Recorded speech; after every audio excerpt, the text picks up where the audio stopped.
2022 में एक छोटा सा आइलैंड नेशन जहां लोग पेट्रोल के लिए 3-3 दिन जो है वो लाइन में खड़े रहते थे, जहां करेंसी प्रिंट करने के लिए पेपर तक खत्म हो गए थे, जहां एक देश का प्रेसिडेंट अपने ही घर से भागकर मालदीव चला गया था क्योंकि जनता उसके घर के गेट को तोड़ चुकी थी।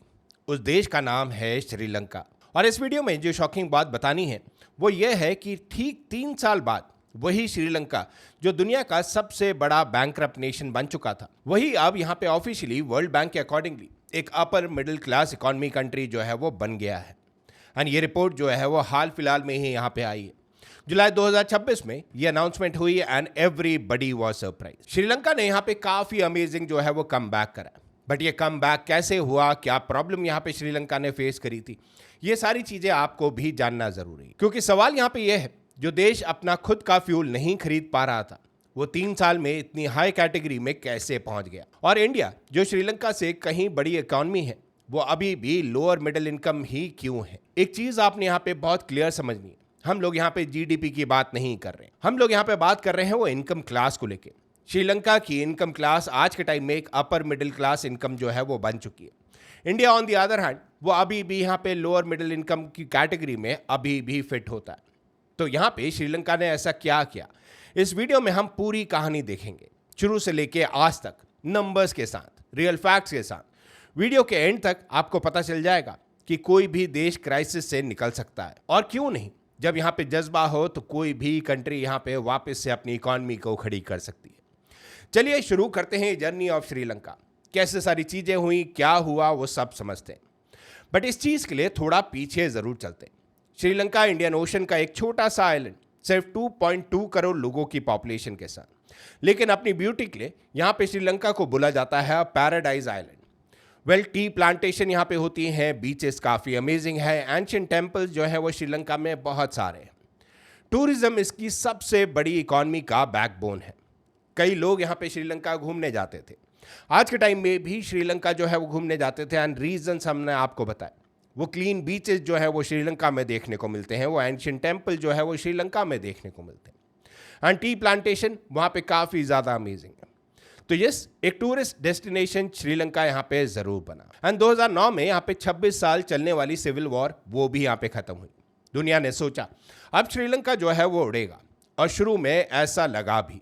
मैसिव इंफ्रास्ट्रक्चर प्रोजेक्ट जो है वो शुरू हुए, नए हाईवे जो है वो श्रीलंका ने यहाँ पे बनाए, नए एयरपोर्ट जो है वो यहाँ पे बनाए।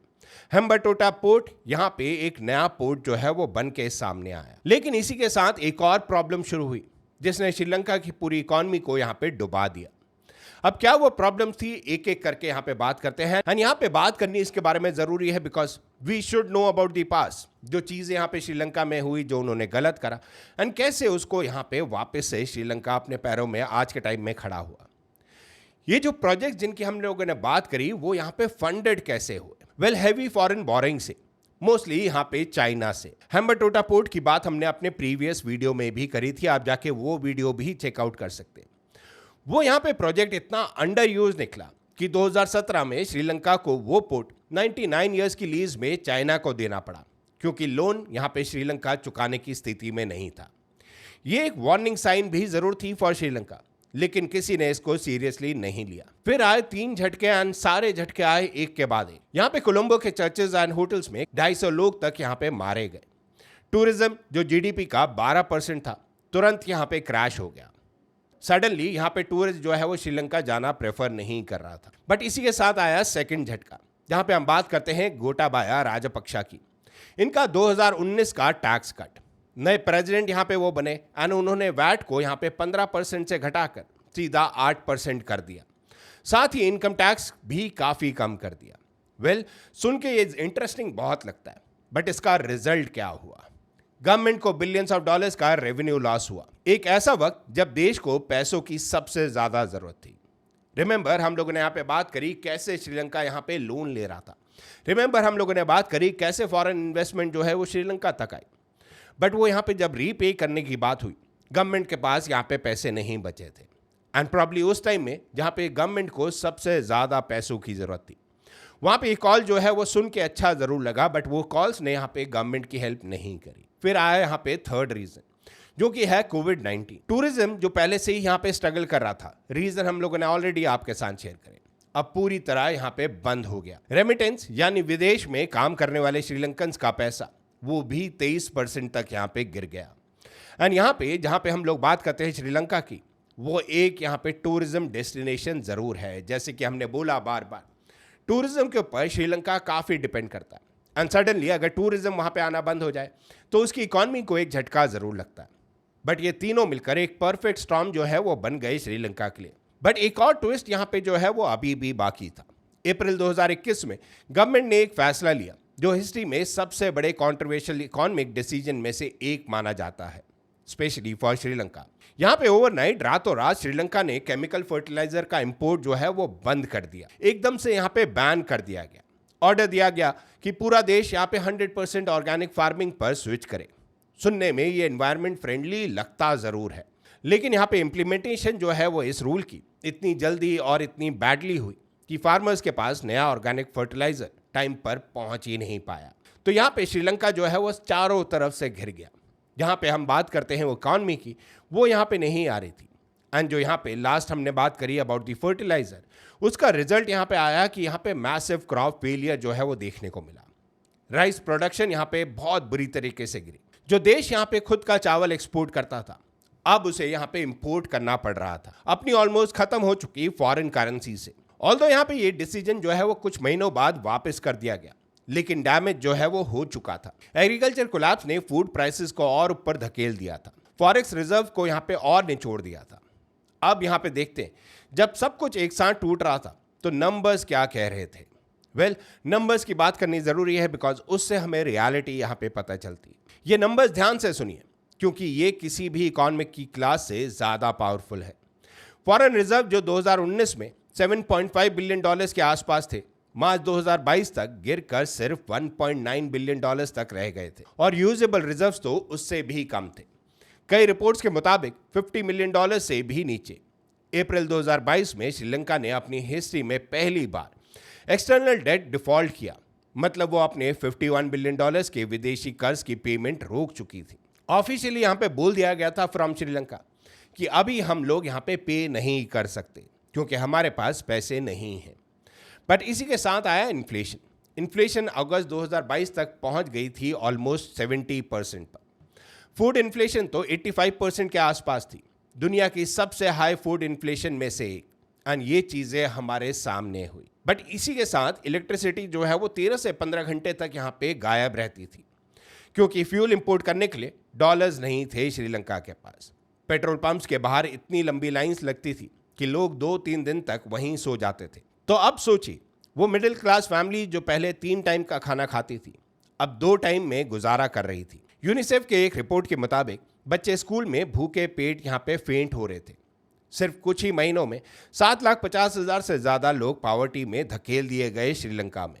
एंड ये हम लोग बात कर रहे हैं अपनी नेबरिंग नेशन की। यह सिर्फ एक इकोनॉमिक क्राइसिस नहीं था, ये एक पूरे देश का सर्वाइवल क्राइसिस जो है वो बन चुका था। एंड आई एम श्योर अभी तक की ये स्टोरी सुन के आपको भी ऐसा ही लग रहा होगा। बट यहाँ पे वो बोला जाता है ना, जब लोग यहाँ पे फ्रस्ट्रेट होते हैं तो कोई ना कोई चीज़ यहाँ पे ज़रूर करते हैं। एंड यहाँ पे जब लोगों के पास खाने को नहीं, घर में बिजली नहीं और गवर्नमेंट कहती थी कल और बुरा होगा, तो गुस्सा यहाँ पे लोगों का फटने लगा। मार्च 2022 से शुरू हुआ एक मूवमेंट जिसे श्रीलंका में अराग्ल्या मतलब स्ट्रगल कहा गया। कोलंबो के गैले फेस ग्रीन पर हजारों लोग जमा होने लगे। स्लोगन था गोटा गो होम, सीधा गोटाबाया राजपक्षा को टारगेट करते हुए प्रोटेस्ट यहाँ पे बढ़ने लगे। महिंदा राजपक्षा पीएम और गोटाबाया के भाई को यहाँ पे इस्तीफा देना पड़ा। फिर जुलाई 2022 में प्रोटेस्टर्स यहाँ पे सीधा प्रेसिडेंट हाउस में घुस गए। एंड ये न्यूज़ सारी जगह आप लोगों ने भी देखी होगी।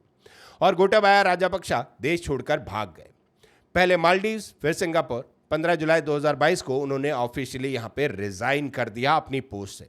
ये मूवमेंट सिर्फ श्रीलंका के लिए नहीं बल्कि पूरी दुनिया के लिए एक रिमाइंडर था।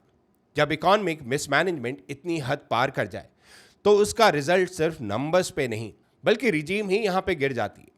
एंड अब यहीं से शुरू होती है असली कमबैक वाली स्टोरी। यहीं से शुरू होती है कि श्रीलंका यहाँ पे जहाँ पे एक डायर स्टेट में था, वहाँ से इसने कमबैक कैसे करा to the upper middle class income level. वो लेवल जहाँ पे इंडिया अभी तक नहीं पहुँच पाया, वो लेवल जहाँ पे आज के टाइम में हर कोई ये स्टोरी शेयर कर रहा। एंड ये टर्न अराउंड जो है वो इतना ईजी नहीं था, let us be very honest about it. Ranil Wickremesinghe नए प्रेसिडेंट बने श्रीलंका के, एक ऐसा वक्त जब देश लिटरली यहाँ पे बैंकक्रप्ट हो चुका था। उन्होंने खुद बोला कि ये उनकी जिंदगी का सबसे मुश्किल दिन है। उनका पहला काम था आईएमएफ के पास जाना। क्यों आईएमएफ के पास जाना? बिकॉज श्रीलंका को यहाँ पे लोन चाहिए था। मार्च 2023 में श्रीलंका ने आईएमएफ के साथ एक $2.9 बिलियन बेल आउट प्रोग्राम जो है वो फाइनलाइज किया। लेकिन सिर्फ लोन लेने से काम नहीं चलता, आईएमएफ की शर्त होती है स्ट्रक्चरल रिफॉर्म्स। तो यहाँ पे श्रीलंका ने और क्या स्टेप्स लिए एंड क्या हुआ इन चीज का? तो यहाँ पे टैक्सेस जो है वो दोबारा से बढ़ाए गए, वैट वापस से ऊपर गया, इनकम टैक्स भी यहाँ पे बढ़ाया गया ताकि गवर्नमेंट रेवेन्यू जो है वो इंप्रूव हो। जब तक गवर्नमेंट के पास पैसा नहीं होगा, गवर्नमेंट यहाँ पे कुछ काम नहीं कर पाएगी। सब्सिडीज जो है वो कम करी गई, जो पॉपुलिस्ट डिसीजन क्राइसिस लाई थी उन्हें यहाँ पे रिवर्स किया गया। इंटरेस्ट रेट यहाँ पे अगर हम लोग बात करें, सेंट्रल बैंक ने बहुत ऊपर की ताकि इन्फ्लेशन कंट्रोल हो और करेंसी यहाँ पे स्टेबलाइज हो। इन्फ्लेशन एंड यहाँ पे इंटरेस्ट रेट का जो यहाँ पे कॉम्बिनेशन है वो काफ़ी काम आता है फॉर दी बैंक्स। जहाँ पे इन्फ्लेशन आपके आउट ऑफ कंट्रोल होता है, काफ़ी बैंक्स यहाँ पे इंटरेस्ट रेट को इंक्रीज भी करते हैं। एंड एग्जैक्टली यही चीज़ यहाँ पे श्रीलंका ने करी। लेकिन सबसे क्रिटिकल पार्ट यहाँ पे जो श्रीलंका ने करा वो था डेट रीस्ट्रक्चरिंग। श्रीलंका ने अपने क्रेडिटर्स के साथ नेगोशिएट किया, प्राइवेट बॉन्ड होल्डर्स और चाइना के साथ एक $17.5 बिलियन का रीस्ट्रक्चरल डील जो है वो साइन हुई। इंडिया ने अलग से $4 बिलियन की असिस्टेंस दी इमरजेंसी क्रेडिट लाइंस के थ्रू, जब श्रीलंका के पास फ्यूल और फूड खरीदने के लिए भी पैसे नहीं थे। यस, जो नेबरिंग कंट्रीज थी वो यहाँ पे हेल्प जरूर करती है। एंड ये कॉम्बिनेशन एक्सटर्नल सपोर्ट और यहाँ पे डोमेस्टिक डिसिप्लिन, एंड यहाँ पे ये कॉम्बिनेशन जो है वो बड़ा अच्छा यहाँ पे काम करा फॉर श्रीलंका, जहाँ पे उन्होंने एक्सटर्नल सपोर्ट भी लिया बट यहाँ पे डोमेस्टिक जो है वो डिसिप्लिन भी मेंटेन करा। यही वो फॉर्मूला था जो बाकी कंट्रीज की रिकवरी से श्रीलंका को अलग करता है। कई देश लोन लेके भी रिफॉर्म नहीं करते और वापस उसी क्राइसिस में चले जाते हैं, लेकिन श्रीलंका ने यहाँ पे दोनों साथ में किया। बट यहाँ पे एक और चीज़ हुई सितंबर 2024 में, और शायद इसके बारे में किसी को भी नहीं पता। सितंबर 2024 में श्रीलंका में नए इलेक्शन हुए। अरुणा कुमारा डिसनियाके, जो एक लेफ्ट लीनिंग आउटसाइडर पॉलिटिशियन थे, वो यहाँ पे प्रेसिडेंट बने नेशनल पीपल्स पावर पार्टी के साथ। आमतौर पर होता क्या, जब एक नई आइडियोलॉजी वाली गवर्नमेंट आती है तो वो पुराने गवर्नमेंट के आईएमएफ प्रोग्राम को रोक देती है या यहाँ पे रीनेगोशिएट करने की कोशिश करती है, जिससे इन्वेस्टर्स घबरा के भाग जाते हैं और यहाँ पे रिकवरी जो है वो रुक जाती है। लेकिन यहाँ ऐसा नहीं हुआ। नए गवर्नमेंट ने एग्जिस्टिंग आईएमएफ बैक प्रोग्राम को लार्जली कंटिन्यू किया, उसको दोबारा खोला नहीं। एक्सपर्ट्स इस बात को अंडरलाइन करते हैं कि यही कंटिन्यूटी श्रीलंका की सबसे बड़ी ताकत थी, क्योंकि श्रीलंका पहली बार 2019 में अपर मिडिल क्लास इनकम स्टेटस हासिल कर चुका था, लेकिन रिफॉर्म्स रुकने की वजह से वो स्टेटस खो चुका था। इस बार चाहे गवर्नमेंट बदले, पॉलिसी नहीं बदलेगी, ये मोमेंटम जो है वो श्रीलंका के पास था एंड ये चीज़ जो है वो श्रीलंका में देखने को मिली बहुत क्लियरली। एंड अब आते हैं उस पार्ट में जहाँ रिफॉर्म्स का यहाँ पे रिजल्ट जो है वो देखने को मिला। जैसे कि हमने बात करी, श्रीलंका की इकॉनमी की वन ऑफ द बैकबोन जो है वो टूरिज्म है। 2024 में टूरिस्ट अराइवल्स 20 लाख मतलब 2 मिलियन से ज़्यादा हो गए। 2023 के मुकाबले 38% की ग्रोथ। हर टूरिस्ट जो आता है वो सीधा फॉरेन करेंसी लेकर आता है। रेमिटेंस और इंडस्ट्रियल रिबाउंड भी यहाँ पे देखने को मिला। ओवरसीज वर्कर का पैसा वापस फ्लो करने लगा। साथ ही फाइनेंशियल सर्विसेज और इंडस्ट्री में भी ब्रॉड बेस्ड ग्रोथ जो है वो देखने को मिली। ये चीज़ें जो है उसने हेल्प करी श्रीलंका को।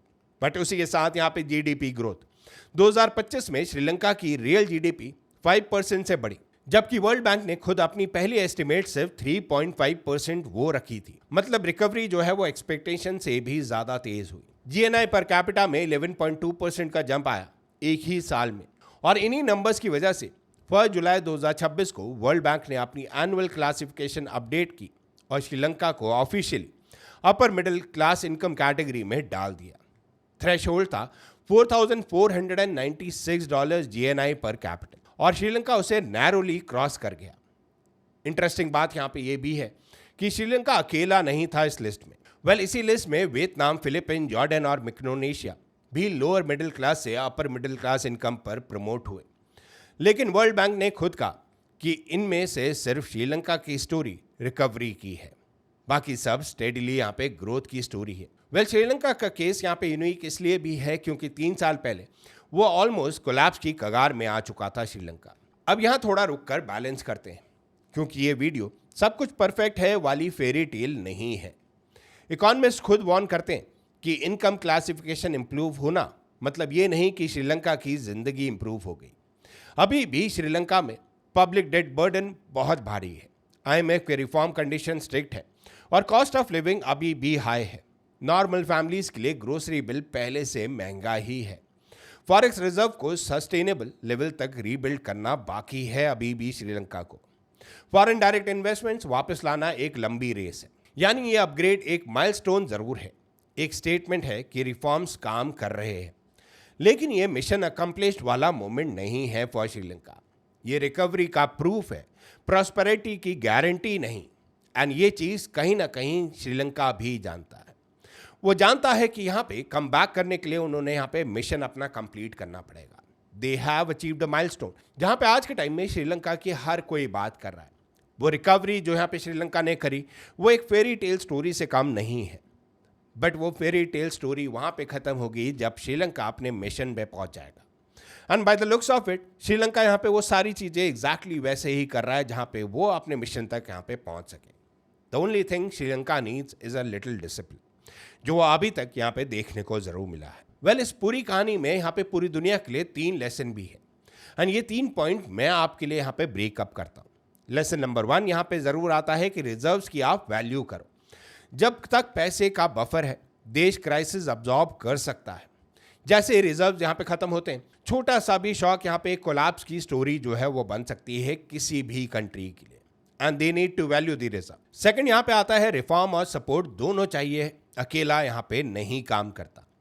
सिर्फ लोन लेना काफ़ी नहीं, जैसा श्रीलंका ने किया। External funding, IMF, India, China, restructuring को इंटरनल डिसिप्लिन, जहाँ पे हम लोग बात करते हैं टैक्स रिफॉर्म्स की, सब्सिडी कट्स की, उसके साथ कंबाइन करना पड़ता है। आप खाली यहाँ पे पैसे लेके काम नहीं चला सकते हो, आपने इंटरनल भी देखना होगा कि आप लोग इंटरनली क्या कर रहे हो, जहाँ पे गवर्नमेंट के पास वो फंडिंग आए, जहाँ पे वो रीपे भी कर पाए। अब यहाँ पे लेसन नंबर 3 ज़रूर आता है। कंटिन्यूटी यहाँ पे सबसे अंडररेटेड फैक्टर है। श्रीलंका ने पहले भी अपर मिडिल क्लास इकोनॉमी स्टेटस पाया था 2019 में, जो कि हमने डिस्कस करा in the middle of the video, और खोया इसलिए क्योंकि रिफॉर्म्स बीच में रुक गए थे। इस बार गवर्नमेंट बदली, लेकिन पॉलिसी यहाँ पे नहीं चेंज हुई, और यही वो चीज़ है जो एक टेम्पररी रिकवरी को एक परमानेंट टर्न अराउंड यहाँ पे बनाती है।